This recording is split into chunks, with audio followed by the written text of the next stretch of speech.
को ठीकरे की तरह खनखनाती मिट्टी से पैदा किया,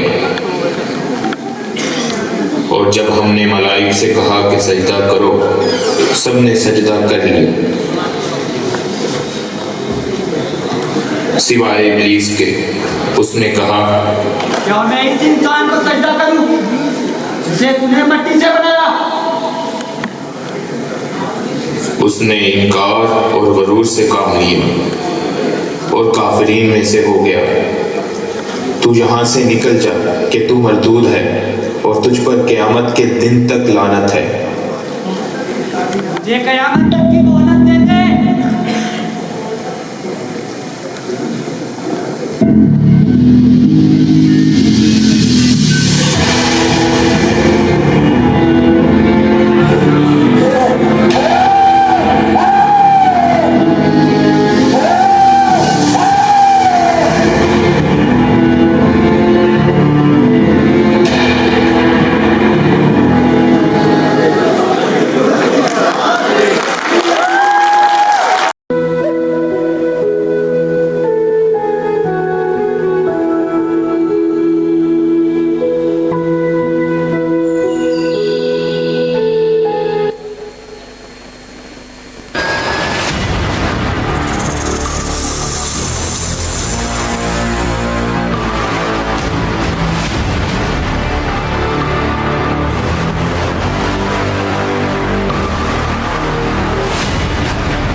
फिर शैतान ने इन दोनों में वसवसा पैदा कराया और कहने लगा, अरे परवरदिगार ने तुम्हें इस फल से इसलिए रोका कि या तो तुम फरिश्ते हो जाओगे या हमेशा रहने वालों में हो जाओगे। और दोनों से कसम खाई कि मैं तुम्हें नसीहत करने वालों में से हूँ।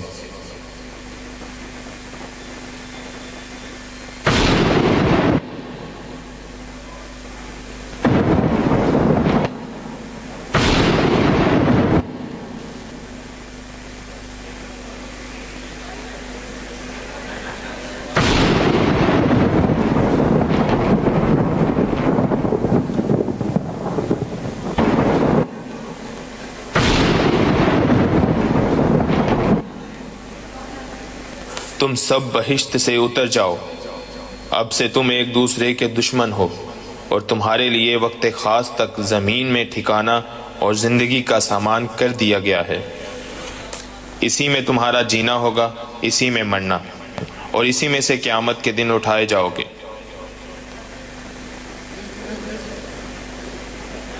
तुम उनको देख नहीं सकते।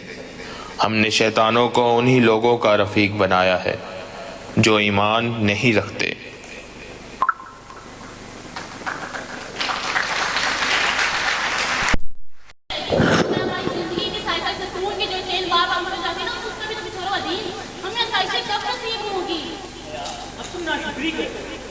उन लोगों से भी तो पूछो जिनके पास साइकिल खरीदने तक के पैसे नहीं है, वो लोग कैसे तुझे मदद करते होंगे? हाँ, मैं उन लोगों से ना पूछूं जो तुम्हारी तरह से सरकार से नाज़ी हैं और गाड़ियों को मध्यम खा रहे हैं। यार 2 साल हो गए तुम्हारी शादी और मैं 2 साल से तुम्हें समझा भी थक गया हूँ कि मैं दूसरे अफसरान की तरह अपने इदारे से बदगुमानी नहीं कर सकता। हाँ, कर नहीं सकते या होती नहीं है। साफ साफ कहो ना कि डरते हो। अब तुम जो मर्जी कहो, मैं कुछ नहीं बोलूँ।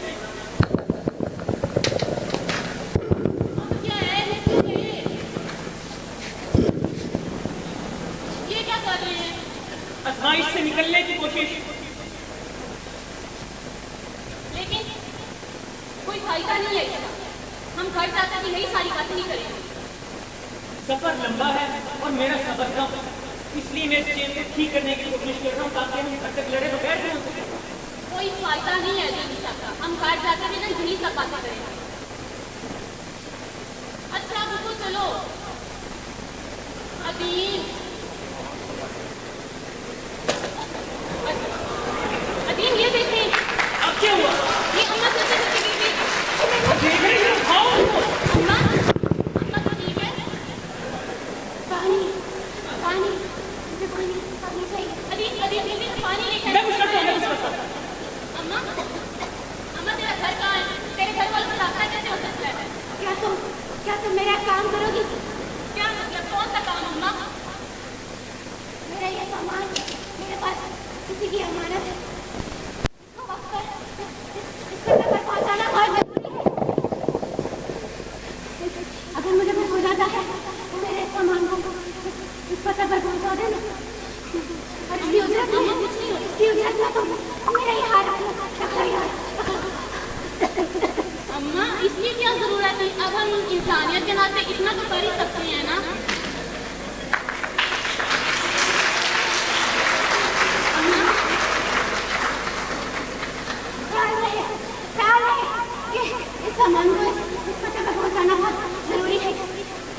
शैतान को मरने का बदमानी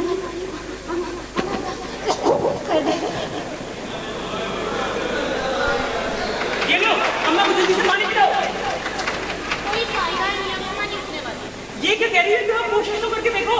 अरे अम्मा तो ये देखिए, अम्मा ने हाथ में उसने सोने का है। हया, ये कितनी गलत बात है। तुम किसी की चीज उसकी इजाजत के बगैर कैसे ले सकती हो? अभी मगर अम्मा ने मुझे खुद दी है। ऐसा कैसे हो सकता है? तुम्हारी कसम सच कह रही हूँ, अम्मा ने मुझे खुद दी है ताकि अम्मा की अमानत किसी पता को पहुंचा दे। एक छोटी सी गठरी कहीं पहुंचाने की इतनी बड़ी उजरत है ना? मैं भी यही सोच रही थी आखिर इस गठरी में ऐसा क्या हो सकता है। खैर, हमें उससे क्या, हमें जिस काम की उजरत पहले ही मिल गई है उस काम को पूरा करते हैं। कहाँ पहुंचाने हैं?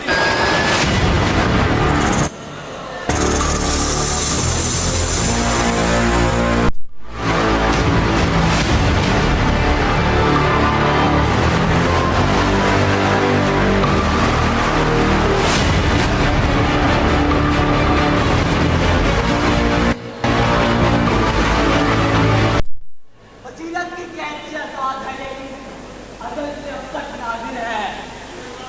तुम रास रचाओ जब लालच का, तब इब्लीस तुम्हारा हाजिर है।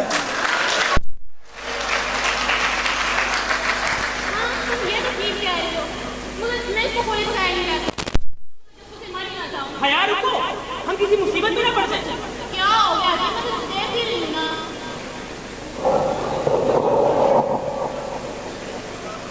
अदीन, ये देखिए क्या ये सब असली है? हया, इसको बंद करो। मुझे तो ये समझ नहीं आ रही हम ये सामान सही सलामत कैसे पहुंचाएंगे? हाँ, सही कह रहे हो। ऐसे करते हम इसको अपने साथ घर ही लेके चलते हैं। क्या? लेकिन अदीन देखो, मौका खुद चल के आया हमारे पास। इसमें निज़मा हो रही है हम पे। हया, तुम्हें बताइए कितनी गिरी हुई सोच है। जिस काम की उजरत में तुम्हें पहले ही एक बेशकीमती हार मिल चुका है, तुम फिर भी बदमाशी से काम क्यों ले रही हो? तरक्की के लिए, आसाइश के लिए, जब हमारे पास पूरा खजाना मौजूद है तो एक हार में खराब क्यों करें? और देखो, तुम भी तो काफी ऐसे सबका कारोबार शुरू करना चाहते थे ना? ऐसे पैसे के कारोबार से अच्छा मैं पूरी जिंदगी नौकरी के पैसा गुजर सकता हूँ।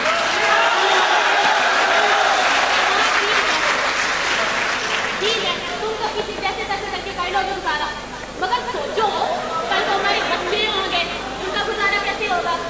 इस महंगाई के दौर में हम उनकी जरूरत कैसे पूरी करेंगे? अभी उनकी जरूरत, उनकी किताब, उनके अखराजात, यहाँ तक कि हमारे सरकारी क्वार्टर में दूसरे कमरे की जगह नहीं है। अभी बताओ कैसे होगा गुजारा?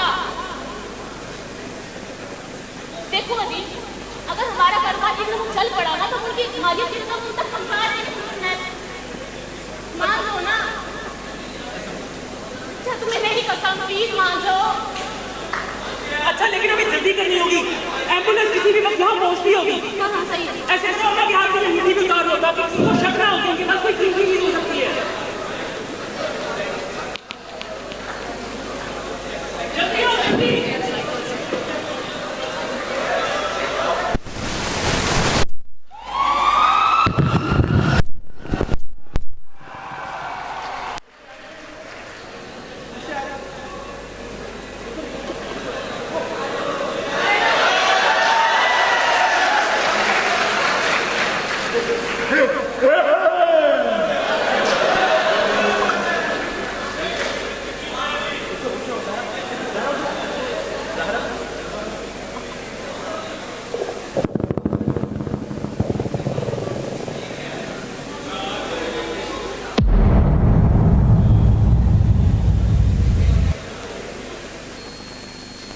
आप उनको आदम और हव्वा के दोनों फर्जंदों का सच्चा किस्सा पढ़कर सुनाएं।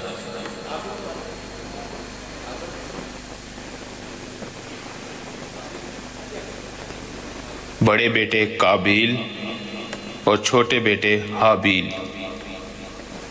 जब अल्लाह ने उनसे कुर्बानी तलब की, काबील जो खेती करता था वो अनाज लाया और हाबील जो मवेशी चराता था वो भेड़ लाया। काबिल कुर्बानी के लिए वो अनाज लाया जो सबसे कम दर्जे का था, ताकि वो अगर ज़ाया हो भी जाए तो उसे नुकसान ना हो। हाबील अपने रब के हुजूर कुर्बानी के लिए वो भेड़ लाया जो सबसे आला दर्जे की थी। हाबील की कुर्बानी कबूल हो गई।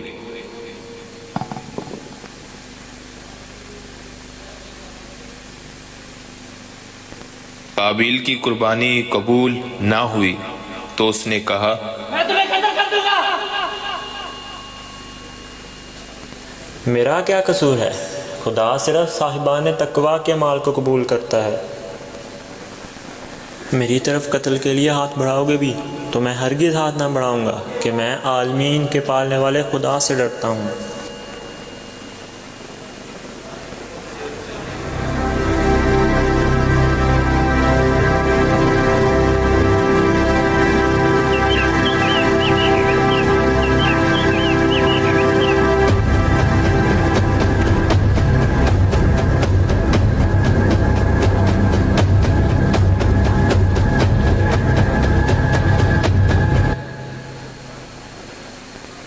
फिर उसके नफ्स ने उसके भाई के कत्ल पर आमादा कर दिया।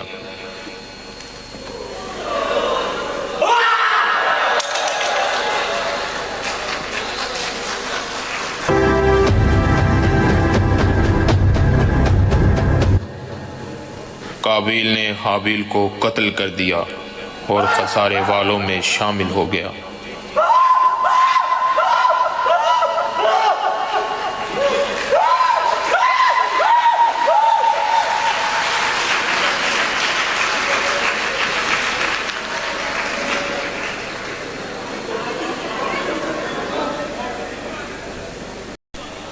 अब वक्त आ चुका है कि मैं अपना वारिस चुन लूं और इस बिजनेस एम्पायर को उसके हवाले कर दूं ताकि अपने नामुकम्मल कामों को पूरा कर सकूं। तुम अपने आखिरी वक्त की बात कर रहे हो। मेरा तो पिछले 20 सालों से हर लम्हा ऐसे गुजर रहा है जैसे आखिरी हो। न जाने कौन सी बीमारी लगी है जिसकी तशखीस दुनिया के किसी डॉक्टर के पास नहीं है। न अच्छा खा सकती हूँ न पी सकती हूँ। घुटनों के दर्द की वजह से सफर भी नहीं कर सकती। बस परहेज की जिंदगी गुजार रही हूँ। परहेज ना करूँ तो दम घुटता है। ये सब हमारे किए का फल है। क्या सोचा था हमने कि कारोबार से पैसा कमाकर उन जेवरात की मालियत उनके पते तक पहुंचा देंगे, लेकिन हमारी किस्मत को देखो। हमसे वो पता भी गुम गया और वो नाम भी भूल गए जो हमारी बख्शिश का रास्ता बन सकते थे। लेकिन अब हम क्या कर सकते हैं अदीब? वो सब कुछ मुझे नहीं पता, लेकिन अब ये सब कुछ किसी के हवाले करके अपनी बख्शिश के सफर पे जाना चाहता। किसी के हवाले क्यों? जब हमारे 2 बेटे हैं, कबीर और सगीर। बल्कि कबीर तुम्हारा बड़ा बेटा है और शरीर तौर पर इसका असल हकदार भी वही है। दीन की बात तो तुम ना ही करो। और वैसे भी काबिल से हकदार होकर मैंने दोनों को बराबर रकम दी है और शर्त रखी है कि दोनों में से जो भी इस रकम को बिजनेस के जरिए दुगना करके दिखाएगा वही इस बिजनेस एम्पायर को रन करने का असल हकदार होगा। और आज उस मुआहदे का आखिरी दिन है। अदीब, अब मैं तुम्हें क्या ही कह सकती हूँ। वालेकुम अस्सलाम बेटा। वालेकुम अस्सलाम। खुश रहो बेटा। अल्हम्दुलिल्लाह वो हमारी डील सक्सेसफुली साइन हो चुकी है, जिसमें की गई इन्वेस्टमेंट तो डबल हुई ही, बल्कि जो हमारा एक्स्ट्रा प्रॉफिट होगा वो हमारी एनजीओ दयारे सुकून में फंड किया जाएगा। वेल डन बेटा, I am proud of you. Thank you Abu, मैंने जो भी सीखा आप ही से सीखा है। बेटा, तुम्हारा बड़ा भाई कबीर कहाँ है? पता नहीं अम्मी, मैंने रास्ता करने की कोशिश की लेकिन भाई ने गोली पिक नहीं की। तुम देखना मेरे बेटे का प्रॉफिट इससे भी ज्यादा होगा। पता नहीं कहाँ रह गया है कबीर। आ गए हो अभी।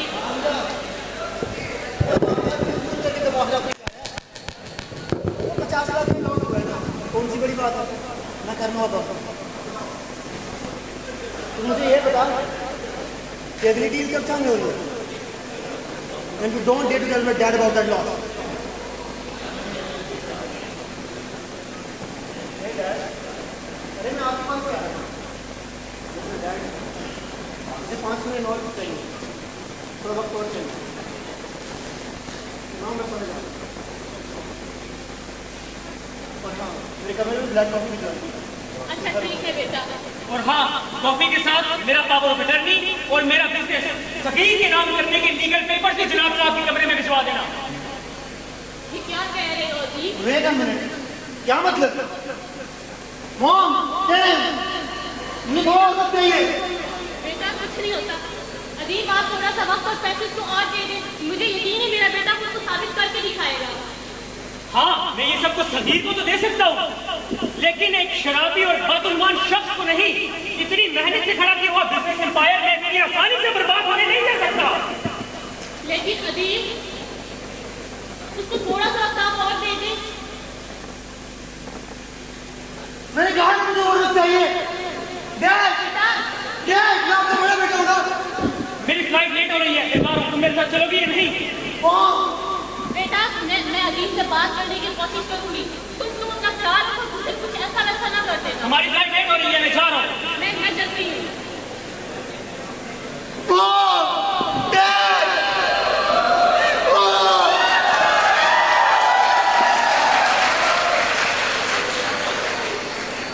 क्या हुआ भाई, तुम ठीक तो हो? नहीं, मैं ठीक नहीं हूँ। मैं डॉक्टर को कॉल करता हूँ। ये सब तुम्हारी और डैड की चाल थी ना? ये डबल इन्वेस्टमेंट वाली गेम? ये आप क्या कह रहे हैं भाई? ये आप क्या कह रहे हैं भाई? मैंने अब्बू के साथ मिलकर कोई प्लानिंग नहीं की। मैं तो चाहता हूँ कि हम दोनों मिलकर इस बिजनेस एम्पायर को रन करें। अब मेरे इतने बुरे दिन आ गए कि मैं तुम्हारे अंडर काम करूँ। अव्वल ये कि मैं आपकी धमकियों से डरने नहीं वाला। दूसरा ये कि हम भाई हैं, दुश्मन नहीं। नहीं, तुम मेरी दोस्ती के दरमियान में आ रहे हो। नहीं भाई, आप समझ नहीं रहे। बदउनवानी से दूरी ही असल तरक्की है। आपके और आपकी तरक्की के दरमियान आप खुद खड़े हैं। अगर आप जुआ और नशे की रात छोड़ दें तो शायद अब्बू अपना फैसला बदल दें, लेकिन ऐसा नहीं करोगे।